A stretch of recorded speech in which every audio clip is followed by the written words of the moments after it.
Let's do one more question. तो क्या बोला इसमें, फाइंड फर्स्ट पार्ट में बोला है NPP नल सेट, ठीक है।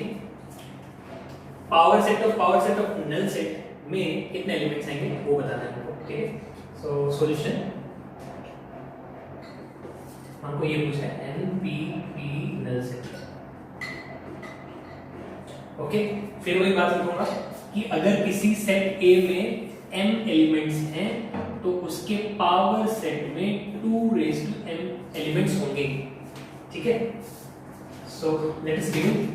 सबसे पहले अंदर से स्टार्ट करेंगे। नल सेट में कितने एलिमेंट्स होते हैं, ठीक है। n नल सेट ये कितना होता है, ऑब्वियसली 0, ठीक है।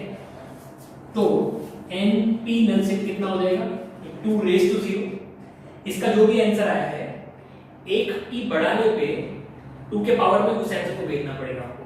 तो n नल सेट अगर 0 आया है तो NP नल सेट क्या आएगा, तो 0 को 2 के पावर में भेजो, तो this will become 2 which is 1, okay. यहां तक क्लियर हुआ, ये यहां तक आ गया, ओके। एक और p जुड़ा हुआ है लेकिन इसमें 2 p दिख रहे हैं मुझे, ओके। अगेन क्या करूंगा मैं इस सेट को b बोल दूंगा फॉर एग्जांपल, ठीक है। तो मुझे NB कितना है 1, तो NPB कितना आएगा, NPB कितना आएगा, मैं लिख देता हूं उसको। Let P of null set is equal to B, ठीक है। तो देयरफॉर ये वाला स्टेटमेंट क्या बोलता है, NB is equal to 1, okay. तो NPB कितना आ जाएगा, फिर वही लॉजिक, ठीक है। NB का आंसर 1 है, एक p जोड़ने पे आंसर क्या आएगा, तो इस आंसर को 2 के पावर में भेजो, तो this will be 2 which is 2, and NPB is nothing but वापस सब्स्टिट्यूट करने के b की जगह पे p नल सेट आ जाएगा, तो ये हमारा आंसर हो गया, ठीक है। ये पूछा था, ओके। NPP नल सेट कितना हो गया 2, ठीक है। आई होप ये समझ में आया होगा। सेकंड पार्ट है, अब 3 बार p लिखा हुआ है, ओके। सो NPP नल सेट ये पूछा है, ठीक है। वंस अगेन इसको चलो फर्स्ट इक्वेशन बोल दिया, ठीक है। तो ये NPP नल सेट कितना है 2, ठीक है। तो इस सेट को कुछ और नाम दे देते हैं, इसको C बोल दिया, तो फ्रॉम 1, ठीक है। इक्वेशन 1 क्या बन जाएगा, N, देखो PP नल सेट लिखा है यानी C लिखा हुआ है, ठीक है। NC will be how much 2, NC will be how much 2, ठीक है। हमको एक और p जोड़ना है यानी हमको NPC ये निकालना है, ठीक है। तो NPC कितना हो जाएगा, अगर ये m है तो p ऐड करने पे क्या करना पड़ेगा, इस आंसर को 2 के पावर में भेजना पड़ेगा, तो this will become 2 which is 4। अब c को वापस सब्स्टिट्यूट कर दूंगा तो क्या बनेगा, ये p, c क्या था, ये था, तो PP नल सेट ब्रैकेट साथ देख लेना, कुछ एक कम ज्यादा हो जाए तो, ओके। सो ये कितना आ गया 4, ठीक है। आई होप समझ में आ रहा होगा। अगर समझ में आ रहा हो तो एक मिनट पॉज करके और थर्ड पार्ट आप लोग खुद ही करो, उसके बाद प्ले करना, मैं यहाँ पे सॉल्व कर रहा हूँ, ठीक है।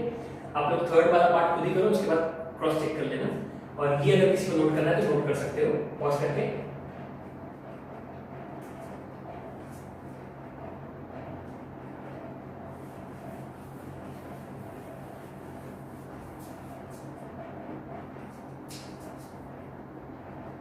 थर्ड पार्ट में बोल रहा है NPP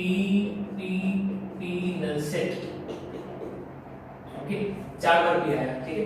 अगेन मैं क्या करता हूँ, इस चीज को मैं रिजल्ट 2 बोल देता हूँ, ठीक है। सो फिर से इस पूरे सेट को कुछ दूसरा नाम दे देते हैं, ठीक है। Let PP null set is equal to D, 3 बार p नल सेट वाले को नाम क्या दे दिया हमने, D, ठीक है। तो अब इक्वेशन 2 क्या बनेगा, ठीक है, वो ये बन जाएगा n, अब ये d लिखा हुआ है, okay, and d will be 4। एक और बार p लगाना है तो आंसर क्या बनेगा, NPD इज इक्वल टू, इस आंसर को 2 के पावर में भेजना पड़ेगा व्हिच बिकम्स 2 तो ये आ जाता है 16। आई होप ये समझ में आया होगा। अब इसको d को सब्स्टिट्यूट बैक कर देते हैं, तो दिस विल बिकम NPD क्या था, 3 बार p नल सेट, ठीक है। तो फिर 1 2 3 null set this becomes how much 16, ठीक है। आई होप समझ में आया होगा। अब इसी लॉजिक से मान लो एक और p लिखा होता तो आंसर क्या आता? मान लो क्वेश्चन होता ये 4 बार p था, मान लो 5 बार p आ जाता, n p p p p p नल से 5 बार हो गया है। ओके, तो पिछला वाला 4p वाला आंसर क्या आया था? 16, उसका भी पावर सेट चाहिए, तो क्या करना पड़ेगा मेरे को? 16 को 2 के पावर में भेजना पड़ेगा, ठीक है। अब आई होप डायरेक्टली आ गया होगा आपको निकालना, इसका आंसर आ जाएगा 2⁻16 अगर ऐसा कुछ पूछा होता तो, ठीक है। आई होप ये समझ में आया होगा। आप लोग पॉज करके नोट डाउन कर सकते हो।